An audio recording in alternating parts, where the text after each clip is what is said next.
Swayam Prabha. Digital India. Educated India.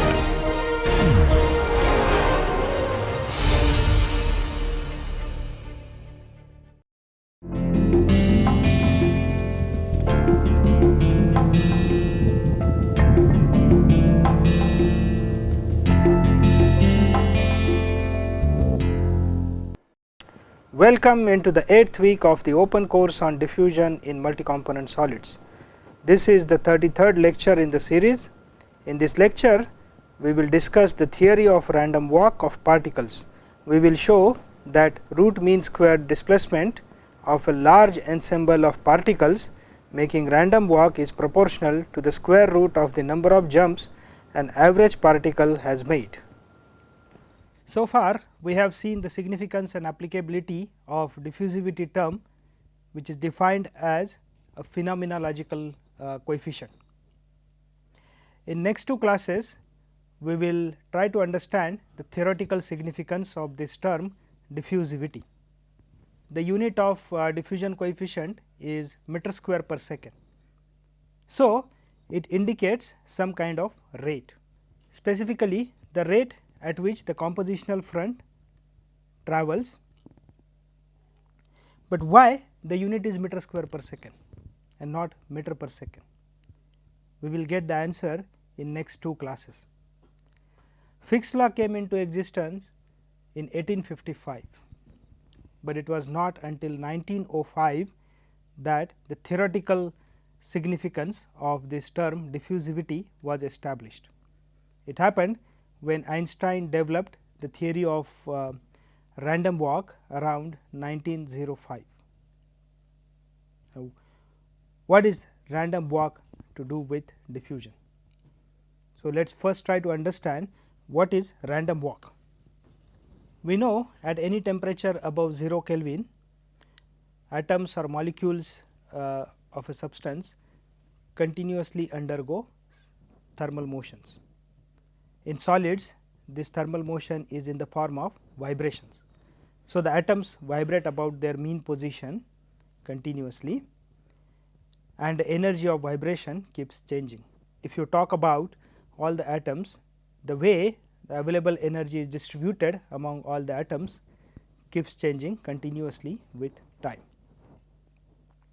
In liquids and gases, the particles undergo translational motion. So, if you track any one particle, it is undergoing a translational motion. So, it is moving from one position to another until it collides with another particle. After the collision, the particle will change its direction and now would move in new direction. Now, this motion will occur again until the particle hits with another particle. Again, upon the collision, it will change its direction and this will continue. So, we say each particle is undergoing a random walk. So, if you consider a particle in a liquid or gas, if we track it, let us say it starts from a position A, it moves in a particular direction until it hits another particle. After the collision, it changes its direction of travel, moves in another direction until it again hits with another particle, then it changes its direction and this continues.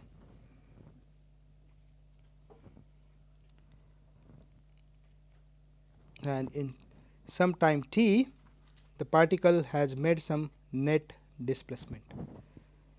So, after let us say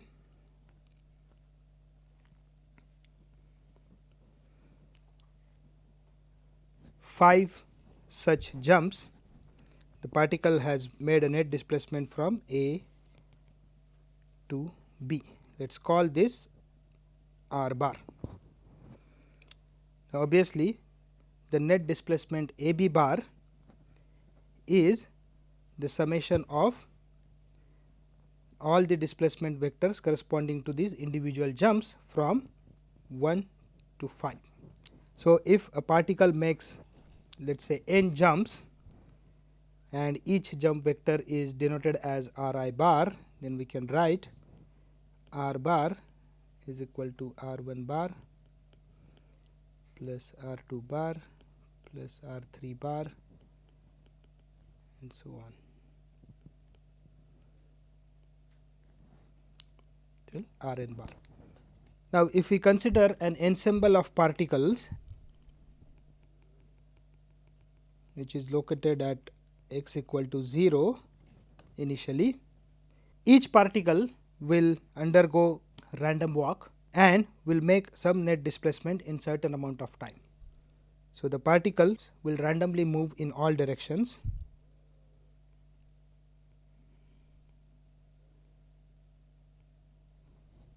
randomly, and each jump of the particle or the each jump vector is random, which means each jump is independent of its previous jump in both direction and magnitude.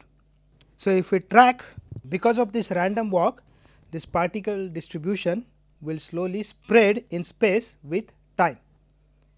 Now, if we want to track how much this distribution has spread in certain amount of time, what is the right parameter that we should use?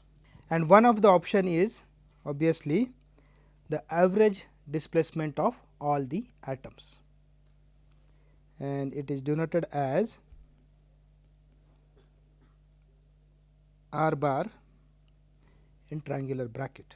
So, R bar in triangular bracket denotes average of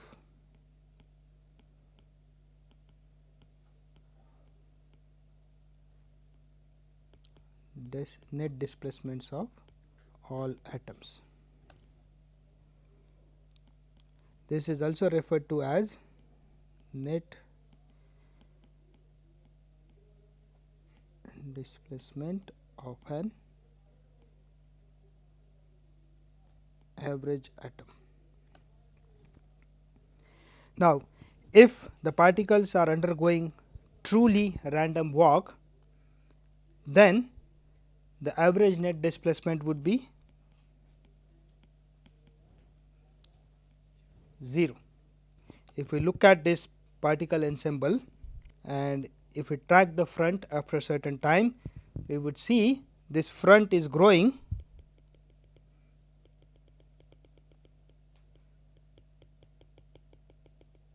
we will see that this distribution is spreading isotropically. That means, if you have a particle which has made a net displacement, let us say R I bar, there is a almost certain chance that there would be another particle which has made an equal and opposite net displacement, let us denote that R j bar, and they will cancel each other. And since we are dealing with a large number of particles, it would happen that the average net displacement will be 0. So, obviously, the average net displacement of all atoms is not a good parameter to work with. So, what is the right parameter that we should use? As we will see later, Einstein realized that it is the mean square displacement.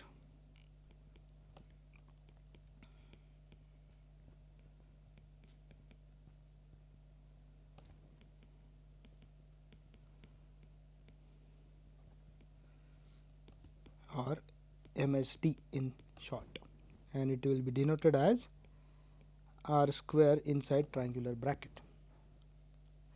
So, it is the average of squares of net displacements of all atoms. So, let us try to find out the expression for mean square displacement, R square inside triangular bracket. So, if we consider any one particle, we have the expression for R bar, which is given here, R bar equal to sigma Ri bar I equal to 1 to n, if the particle has undergone let us say n jumps. So, for our particular particle r square would be r bar dot r bar. So, which we can write as r1 bar plus r2 bar, r3 bar and so on till rn bar dot r1 bar plus r2 bar plus r3 bar and so on till rn bar. If we expand this, we get r1 bar dot r1 bar plus r1 bar dot r2 bar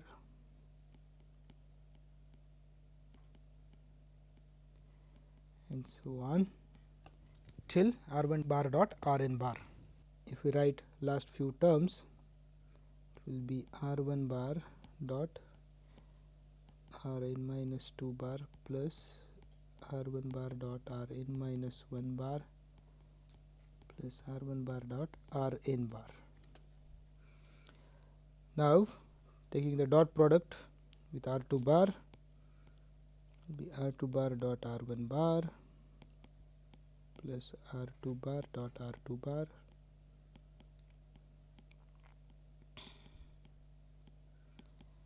so on till r2 bar dot rn minus 2 bar plus r2 bar dot rn minus 1 bar plus r2 bar dot rn bar plus taking the dot product with r3 bar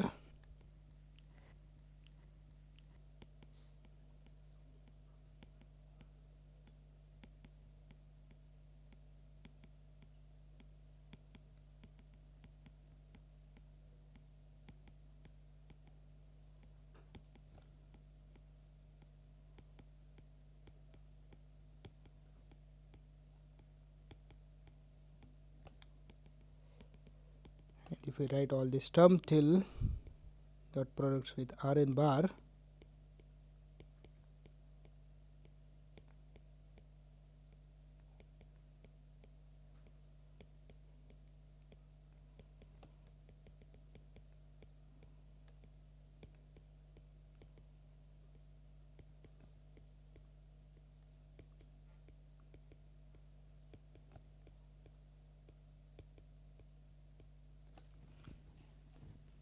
now we can simplify this expression by writing it in terms of summations. So, we can start with the diagonal terms. So, if we take all the diagonal terms, we see they are of the form ri bar dot ri bar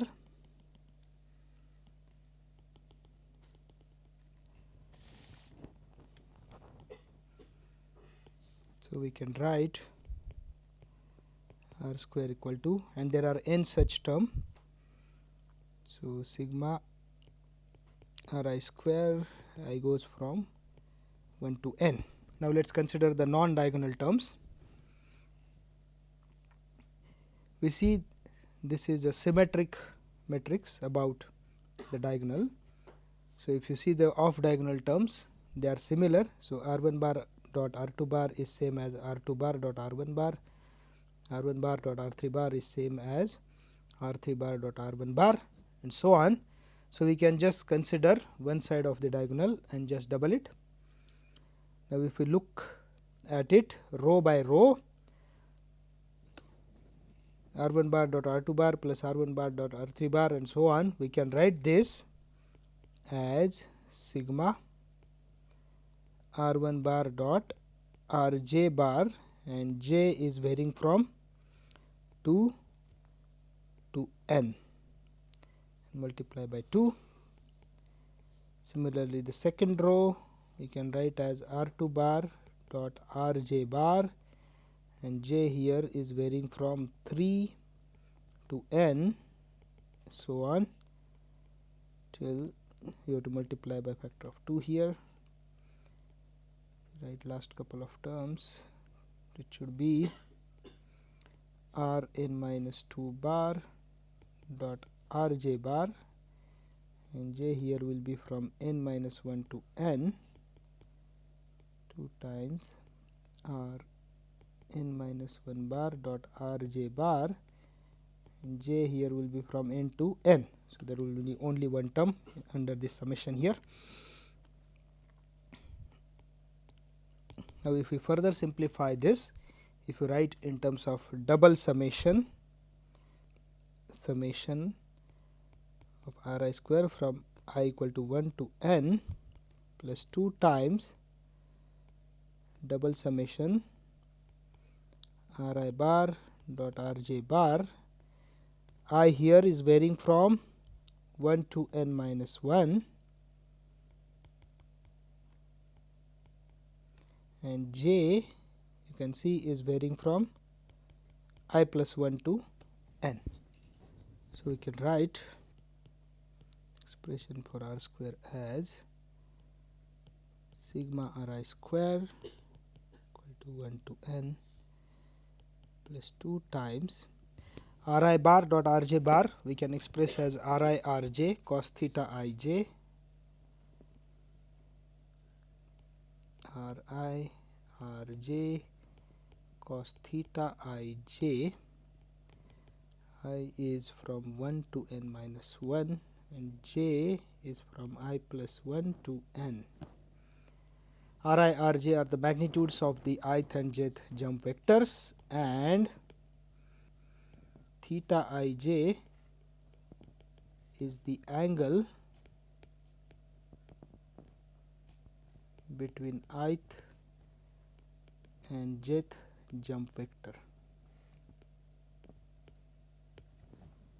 So, if you look at this summation, what we are doing just is that we are considering each jump vector and taking its dot product with every jump vector that occurred after it.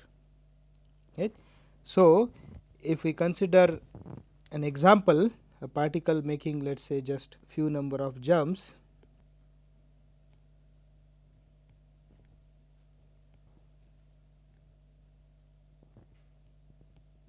let us call it r1 bar, r2 bar, r3 bar, r4 bar, r5 bar.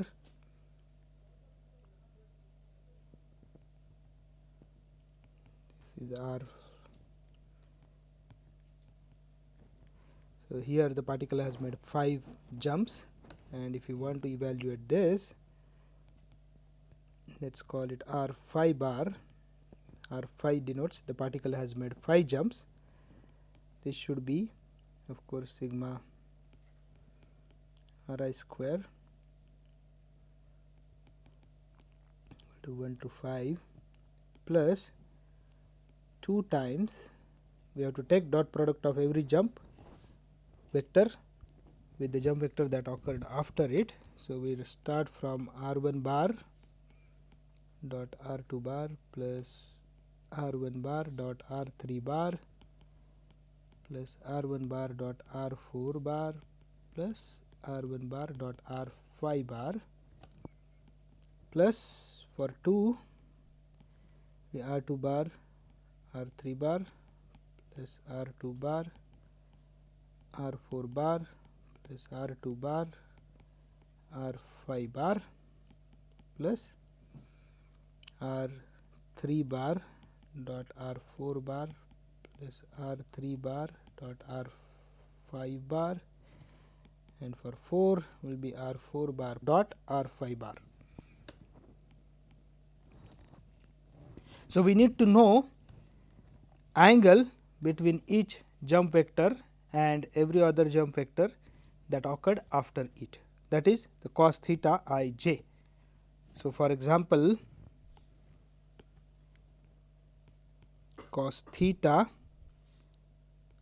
2 and 4 is the angle between r2 bar and r4 bar. So, if we extend this r2 bar and this is r4 bar. So, the angle between r2 bar and r4 bar is the cos theta is theta to 4, and we have to evaluate the cosine of the angle cos theta to 4. We have to do this for each all the pairs of the jump vectors. So, if we consider the case of solid, this expression becomes a little bit simpler, and the reason being, in solids all the jump lengths are equal. So, in solids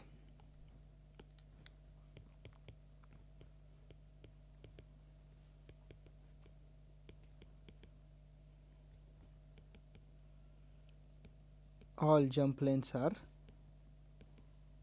equal, that is R I equal to R j equal to so on, let us call it lambda. So, if we write the expression for solids, this will be sigma R I square n times lambda square plus R I R j, since all jump vectors are again same. So, this will be lambda square, which we can take out. So, 2 lambda square, this summation of cos theta I j, I varies from 1 to n minus 1 and j varies from I plus 1 to n. You can write, simplify this as m lambda square times 1 plus 2 by n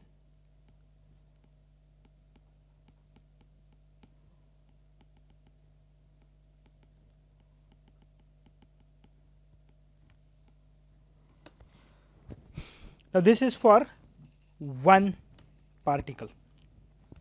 We need the average of square of net displacements of all the particles, right. So, we need to evaluate r square inside the triangular bracket. Now, each particle has undergone n jumps. So, we denote more precisely this as r n square, r superscript n denotes that particle has made n jumps. So, if we try to evaluate this, we will get the expression as r n square average equal to n lambda square times 1 plus 2 by n average of cos theta I j and summed over I and j, I equal to 1 to n minus 1 and j equal to I plus 1 to n.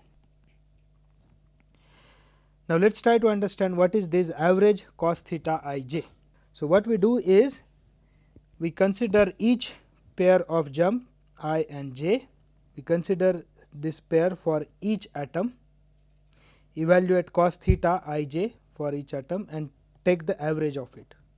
That is this average cos theta I j, and then we sum it over all I and j. Okay. So, in our previous example here, if I consider R 1 bar and R 5 bar, so I need to know theta 1 5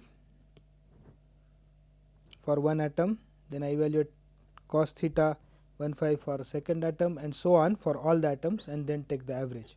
That gives me average of cos theta 1 5, and we do this for every pair of the atom, and that is this average of cos theta I j. Now, this can further be simplified if we are considering a true random walk, that is, the atom is free to jump randomly in the solid, then this summation should be 0. Right. So, the cos theta I j should be 0 for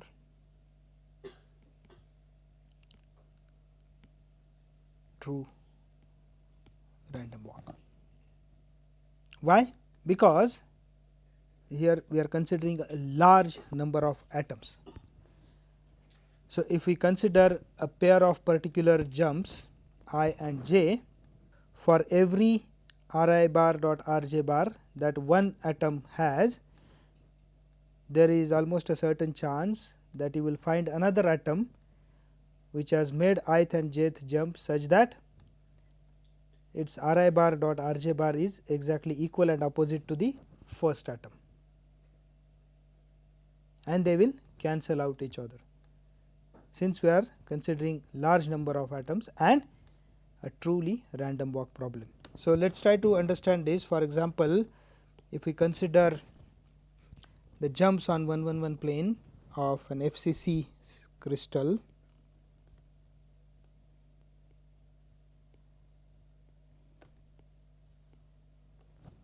so let us say if we consider two atoms, atom 1 and atom 2, and if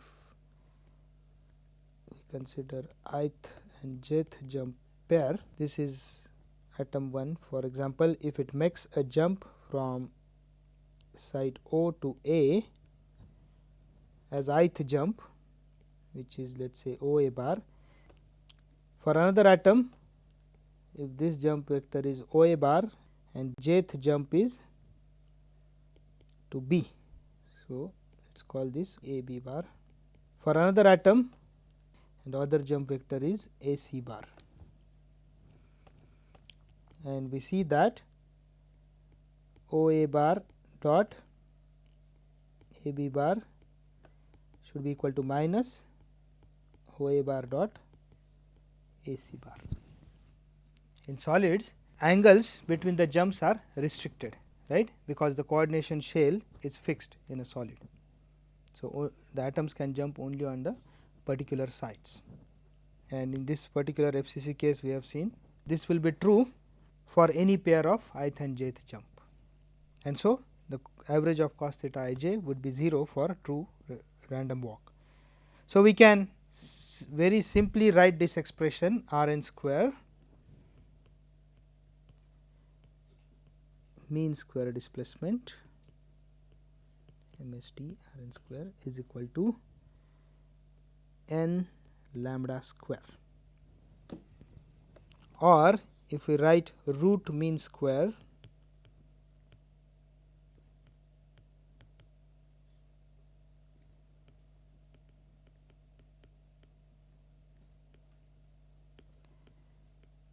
root Rn square average should be equal to root n lambda.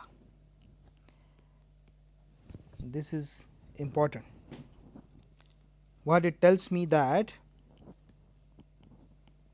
the root mean square displacement is proportional to square root of the number of jumps and not to the number of jumps. And this is important because if we consider an individual particle, if it makes n jumps, it might have actually traveled a large total distance, but the net displacement will be much lower because the net displacement will be proportional to root n. Here we can consider a nice example which is given by Paul Schumann in his book. If we consider, for example, the problem of carburizing.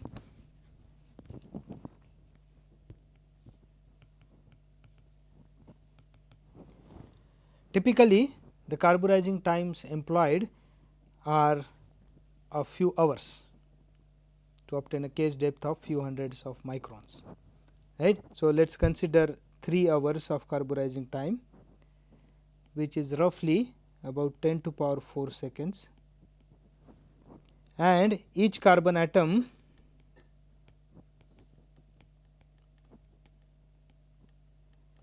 makes about 10 to power 10 jumps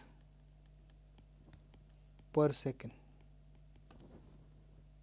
So, in 3 hours total number of jumps an average carbon atom will make, n would be equal to 10 to power 4 times 10 to power 10 equal to 10 to power 14 jumps. Now, the jump distance in case of carbon is around 0.1 nanometer, which is 1 times 10 to power minus 10 meter.